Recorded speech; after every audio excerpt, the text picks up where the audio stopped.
sebelum kita mulai kelas pada siang hari ini, yang kami kita berdoa menurut percaya masing-masing. Berdoa mulai. Berdoa selesai. Assalamualaikum warahmatullahi wabarakatuh. Waalaikumsalam warahmatullahi wabarakatuh. Oke. Kalian semangat banget ya siang-siang ini? Sebelum saya tadi ada kelas apa kalian? Matematika wajib, Pak. Matematika wajib. Siapa Bu? Padahal yang wajib sholat.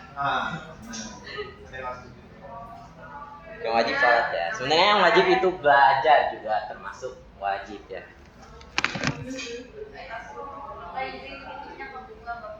Oh iya, boleh tolong ya.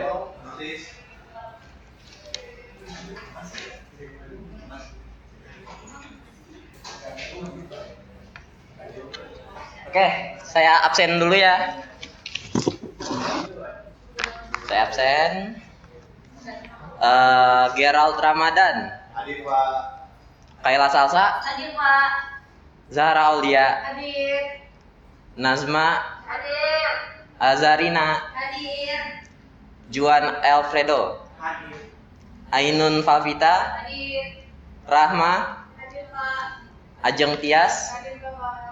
Ii Solihat, Hadir, Pak. Teuku Adam. Hadir, Pak. Oke, hadir semua ya, nggak ada yang izin, nggak ada yang sakit. Hadir, Pak. Alhamdulillah. Oke.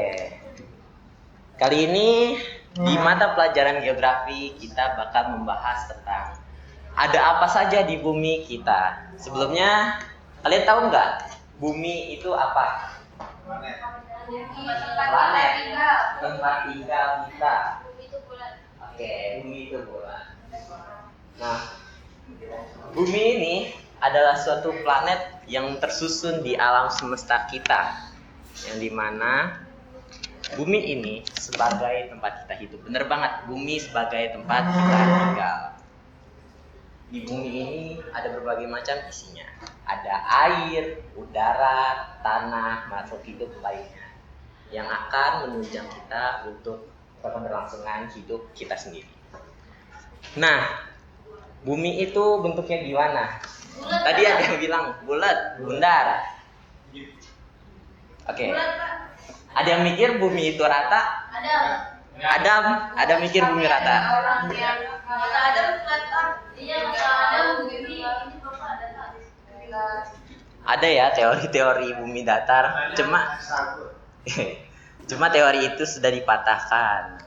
Bumi itu bentuknya bulat, namun tidak sepenuhnya bulat, agak sedikit lonjong. Nah, bumi dengan bentuk yang bulat agak lonjong itu membantu pergerakan kita untuk mengelilingi matahari yang disebut sebagai revolusi. Itulah kenapa bisa ada siang dan malam dan juga ada perbedaan waktu untuk siang dan juga malam.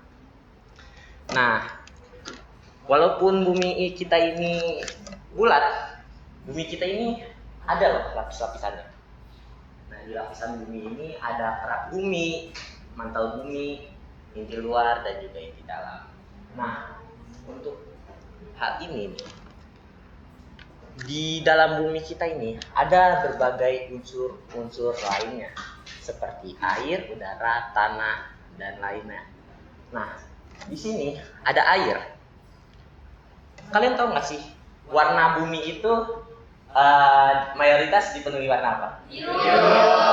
Warna biru. Ada yang tahu alasannya kenapa? Karena banyak air, Pak, dibanding daratan. Betul sekali. 70%-nya itu air, Pak. 70%. 2/3. Benar Adam ya, 2/3. Bertanya apa berat air di laut itu berasal dari es yang cair pada masa lalu? Ya, oke, saya jelasin ya. Air itu kita di sini ada berbagai macam bentuk-bentuknya. Ada air dalam bentuk cair, ada yang dalam bentuk padat, dan juga ada yang dalam bentuk gas. Nah, dulu itu ketika ada sebuah teori yang mengatakan planet bumi ini belum seperti bumi sekarang. Kita itu ditabrak oleh sebuah bintang atau asteroid itu yang menabrak bumi, yang membuat kita itu menjadi sebuah bola yang panas. Nah, di asteroid itu membawa banyak sekali mineral di dalamnya. Yang seiring ganti waktu, mulailah tumbuh-tumbuh dan juga suhu yang menurun, dan mulailah terbentuk berbagai hal. Di beberapa sisi seperti yang kita kenal sebagai kutub, di situ mulai terbentuknya es atau air dalam bentuk padat. Karena kenapa? Karena pada saat itu, di saat kutub itu, mereka berada di sudut yang berada sisinya jauh dari matahari. Nah, jadi air itu nggak sepenuhnya berawal dari bentukannya es, tidak sepenuhnya. Karena air itu terbentuknya bisa dibilang secara langsung dalam bentuk cair, padat, dan juga gas itu secara bersamaan karena pada proses pembentukannya, gitu. Nah, ya sama-sama. Bumi itu bener banget tadi. Bumi itu menutupi sekitar 2/3 dari keseluruhan permukaan bumi, yang dimana jumlahnya ini air memiliki jumlah sebanyak 78%. Nah, yang perlu kalian ketahui, dari 100% jumlah air di permukaan bumi, hanya 3% itu adalah air tawar, air yang dapat diminum. Sisanya adalah air laut. Bener banget. Nah, sebenarnya air laut itu juga bisa dikonsumsi dengan proses persulingan. Namun yang perlu kita ketahui adalah proses persulingan tersebut cukup memakan banyak waktu, tenaga, dan juga teknologi yang kita butuhkan, apalagi biaya yang besar gitu. Jadi kita harus merawat lah air-air di permukaan bumi kita ini. Jangan sering-sering buang sampah sembarangan ya ke sungai, apalagi di kali ya. Itu juga nggak boleh. Nah, selanjutnya ada udara di bumi. Udara kita ini dipenuhi oleh berbagai unsur. Ada karbon, ada oksigen, dan nitrogen, dan berbagai macam banyak lagi. Nah, salah satu unsur yang sangat penting itu ada oksigen dan juga karbon dioksida. Karena kenapa? Tentu saja oksigen adalah salah satu unsur untuk kita bisa tetap hidup.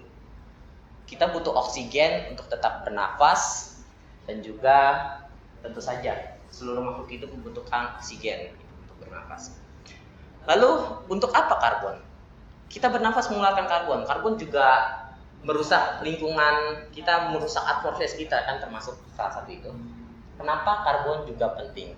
Ternyata karbon juga penting karena karbon adalah sumber utama makanan dari tumbuhan. Karbon digunakan tumbuhan untuk dapat berfotosintesis. Nah, itu sebabnya tumbuhan menyerap karbon, setelah itu menggantinya menjadi oksigen untuk bisa kita gunakan bernafas gitu. Nah, sebenarnya tadi juga gas-gas lain juga berfungsi gitu, turut andil dalam melindungi kita, karena mereka juga berada pada lapisan atmosfer seperti ozon dan juga lainnya. Selanjutnya ada tanah. Nah, of course di sini kita menginjak keramik ya, keramik buatan manusia, yang dimana salah satu unsur dari keramik juga adalah tanah. Apalagi bangunan yang berdiri di atas kita ini, yang menjadi tempat kita tinggal, menjadi tempat kita untuk belajar, itu tentu saja berada di atas permukaan tanah. Itulah mengapa tanah itu sangat penting gitu.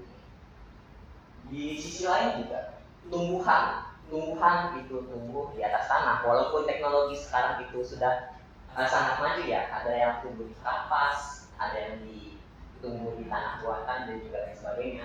Tapi tetap saja akan sangat sulit untuk menggantikan peran tanah. Begitu. Selanjutnya, gunung dan juga pegunungan. Bumi kita ini bulat, meski begitu di dalamnya ada banyak sekali gunung dan pegunungan. Ada yang tahu nggak fungsi dari gunung dan pegunungan itu apa? Ya, Pak. Boleh, silakan. Dan kalau yang tadi saya baca menjadi tempat hidup beragam makhluk, saya setuju karena di beberapa pegunungan atau di beberapa gunung tersebut itu masih menjadi wilayah habitat asli dari mungkin hewan maupun tumbuhan. Karena seperti kita tahu kayak di daerah gunung apa nih, kayak di infonya tuh ada suatu hewan berpunah, ternyata ditemui di daerah gunung itu tuh masih ada hewan itu lalu lalang gitu. Jadi gunung itu selain jadi destinasi wisata ya, kalau di zaman sekarang itu juga masih jadi tempat habitat asli hewan-hewan liar. Betul banget. Itu adalah salah satu manfaat dari gunung. Tadi siapa nama kamu? Gerald. Gerald. Oke, beri applause untuk Gerald semuanya. Oke, gunung itu memang benar jadi tempat bagi makhluk hidup. Nah, gunung itu terbentuk dari apa? Gunung itu terbentuk dari pergerakan atau pergeseran dari kerak bumi atau lempeng. Ya mungkin kalian tahu lah kalau bumi itu ada endogen dan juga eksogen, lalu juga ada pergerakan lempeng. Nah, itulah yang menyebabkan gunung atau pegunungan ini bisa terbentuk. Gunung itu selain menjadi tempat tinggal dari makhluk hidup, gunung itu juga memiliki banyak manfaat seperti sumber daya.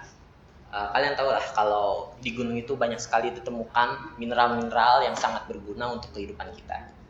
Walaupun gunung ini dikatakan menyeramkan ya karena letusannya dapat menghanguskan keseluruhannya, tetapi gunung ini juga bisa dibilang menghidupkan kembali peradaban yang ada.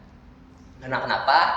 Lahar lava atau magma yang dikeluarkan dari gunung Merapi ini bisa kembali menyuburkan tanah-tanah yang ada, termasuk abu-abunya, abu vulkaniknya juga sangat berguna. Begitu. Itu juga salah satu manfaat dari gunung dan pegunungan. Sebenarnya masih banyak lagi yang lainnya, tapi kita langsung bergeser saja. Selanjutnya ada lautan dan juga samudra. Tadi kita sudah bicara bahwa air di permukaan bumi ini ada 78%. Yang bisa dibilang 2/3 dari warna bumi ini adalah warna biru. Itu warna keturunan saya. Nah, jangan salah, laut dan samudra itu memiliki banyak sekali manfaat di dunia ini.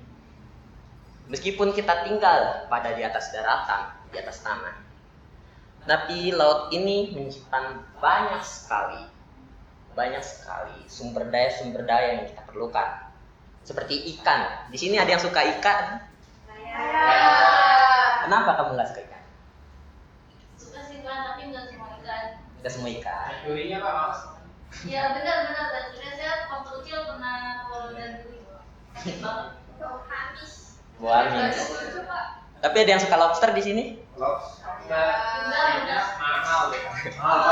Suka tapi mahal Pak. Cumi, udang, kepiting ya? Nah, Lutut. Ini duluan enak banget tuh. kamu pernah ngerasain tutut? Pernah Bapak? Saya juga pernah. Tutut di mana itu? Kamu rasain? Di Koteka, di sawah. Di lulusan kami Oke. Ya, jadi lautan dan samudra ini tuh mengandung banyak sekali sumber daya yang kita perlukan.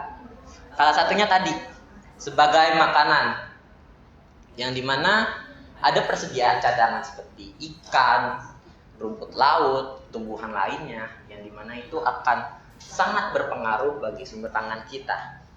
Karena ya kita tahulah di sini banyak sekali para nelayan-nelayan yang mencari hasil rezekinya juga dari lautan, dari menangkap ikan.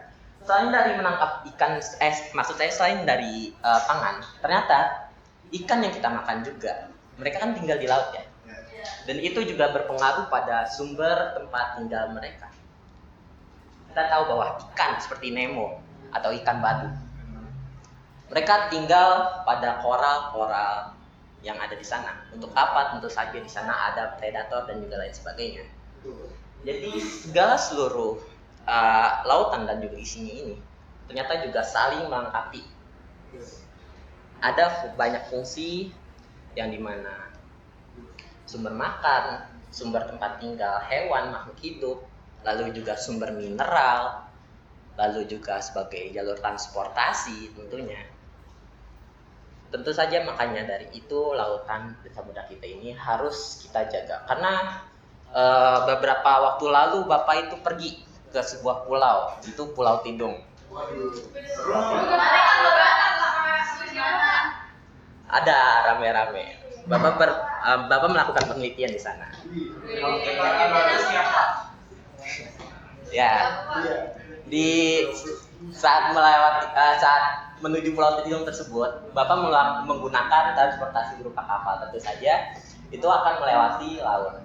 Nah, sayang banget pas waktu Bapak pergi ke sana tuh melewati laut-lautan di sana. Bapak menemukan banyak sekali sampah-sampah yang berada di lautan.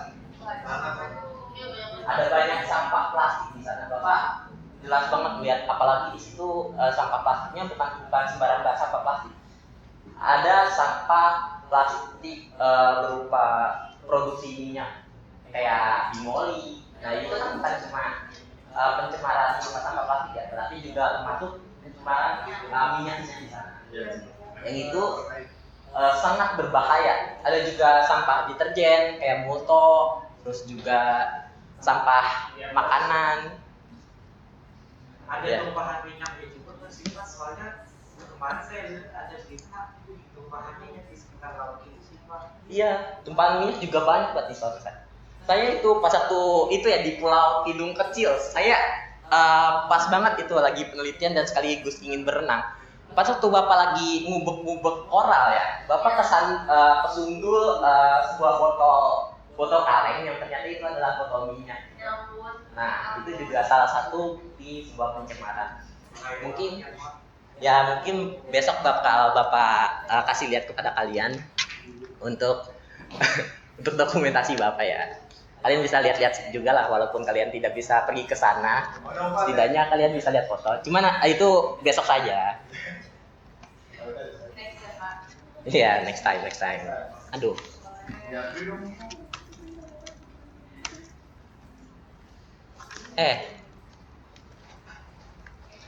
Oke. Selanjutnya di sini ada hutan di bumi. Lanjut dari lautan kita punya hutan. Kalian tahu di Indonesia ini sebagai negara kepulauan, kita tentu aja punya banyak banget hutan-hutan, pohon-pohon di pulau-pulau kita, termasuk seperti di Jawa Tengah, Kalimantan juga. Apalagi Kalimantan juga disebut-sebut sebagai paru-paru dunia. Ya, paru-paru dunia Kalimantan. Tetapi yang sangat disayangkan, banyak sekali penebangan liar, lalu juga pembakaran dan lain sebagainya. Aktivitas yang mungkin melanggar peraturan sekaligus mengancam keberadaan dari pohon-pohon di sana. Mungkin ketika kalian melihat foto Kalimantan itu terasa sangat indah, namun ketika kalian pergi ke sana, kalian berjalan sedikit dari arah tol atau mungkin dari arah yang lainnya, kalian akan menemukan banyak sekali aktivitas pertambangan, lalu juga banyak sekali aktivitas lainnya, penggundulan hutan juga termasuk di sana. Dan itu sangat-sangat merugikan kita. Karena kenapa?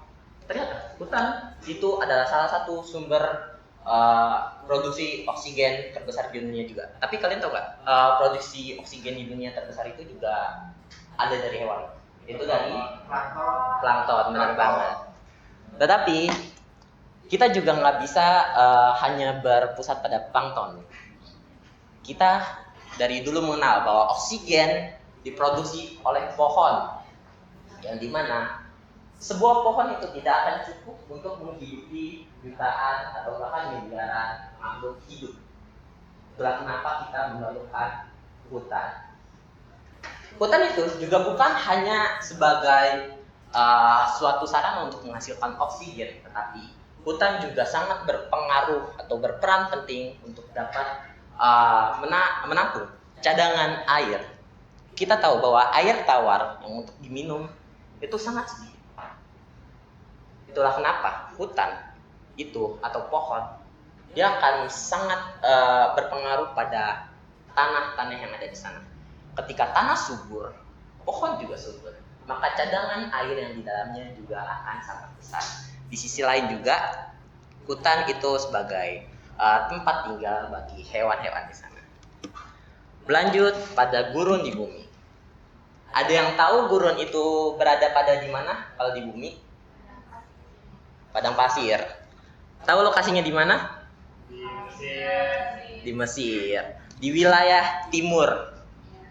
Ya, di wilayah timur ada banyak sekali gurun-gurun ini. Nah, jangan salah, walaupun gurun ini gersang, gurun itu juga banyak banget fungsinya. Salah satunya juga sebagai tempat untuk makhluk hidup bertahan hidup.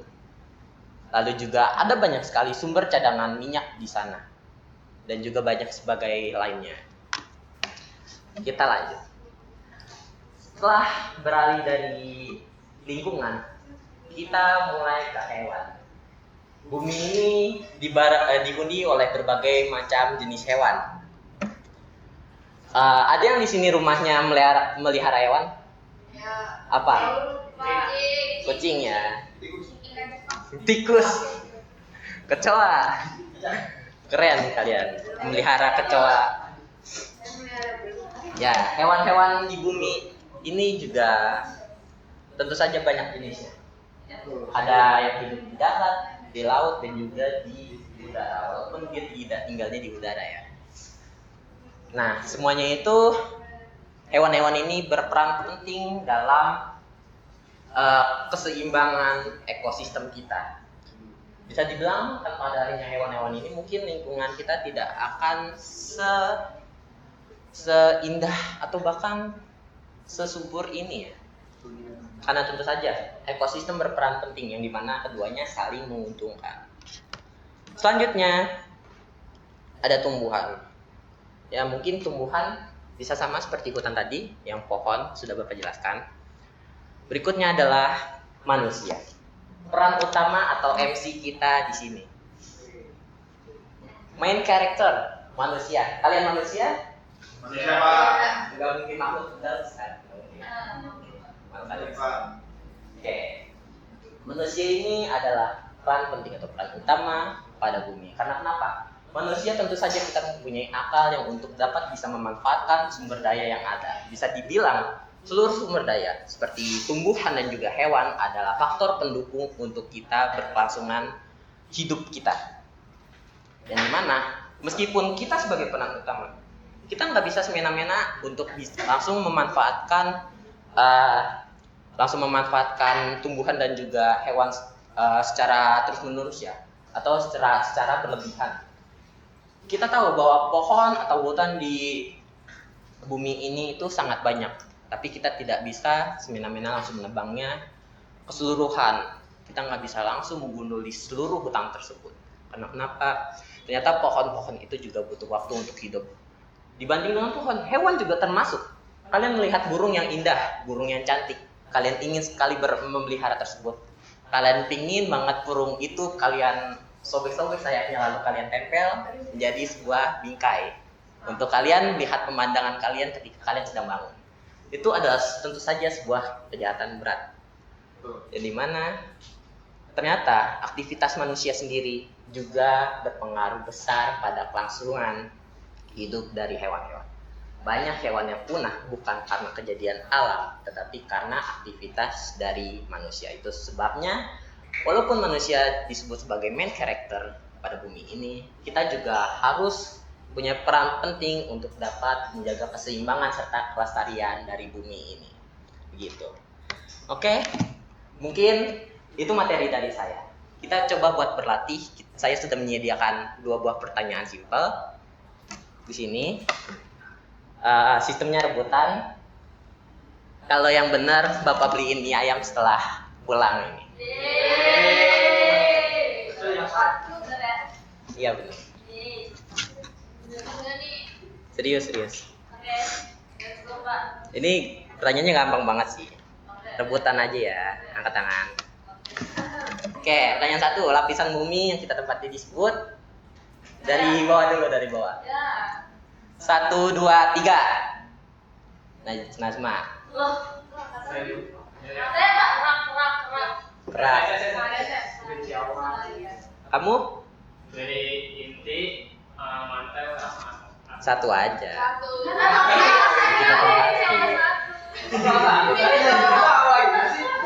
Kerak udah dipilih, jangan pilih kerak lagi.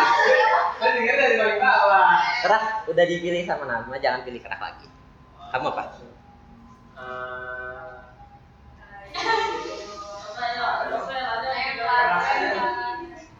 Jadi kita di atmosfer. Sebenarnya udah ya, langsung aja.